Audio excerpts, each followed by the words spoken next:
prošlo, a prolaze i godine.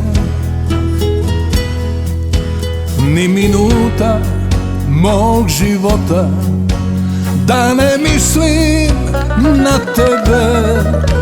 Kraj sokaka, zlatna polja, sve na jesen miriše.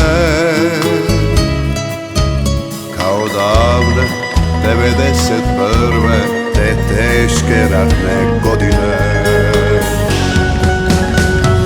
Uzela ga zemlja u te crne dane, nisu zalud majko suze isplakane. Za slobodu i za dom, dom narodu svom. Sina heroja ovoj zemlji ti si dala, na nebu sad je jedna zvijezda zlatnog sjaja i zauvijek će ostati, jer Hrvatska će pamtiti. Heroje čije ime sveta zemlja čuva, mornare što ih uze vatrena oluja I što im ratne brodove pretvori u grobove. Anđele s neba što su za nju život dali, djecu iz rova što su s puškom odrastali. I ove majke ponosne za Hrvatsku su dale sve. Hrvatska, Hrvatska, Hrvatska, to je zemlja moja. Hrvatska, to je zemlja heroja.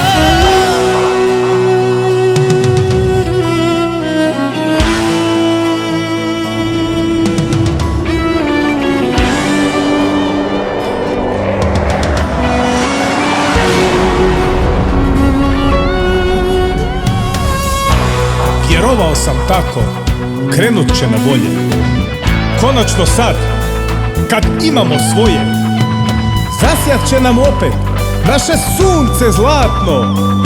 Kao slika polja, pošareno platno. Ali ipak neće biti lako, ovdje komad tuđeg poželjet će svatko. Dok otrovna zmija pod kamenom leži, ovaj narod više sa svojega ne bježi. Zaboravit neću što mi reče mati, ne daj zemlju svoju nikom da je blati. Čuvaj ovu lijepu našu, to je zemlja tvoja, zemlja naših pradjedova i zemlja heroja. Heroje čije ime sveta zemlja čuva, mornare što ih uze vatrena oluja I što im ratne brodove pretvori u grobove. Galeba što mu dušman slomio je krila, viteza hrabog čiji oklop u polju sniva. Štiva dane ponosa, kad se zemlja branila. Sad je zemlja slobodna,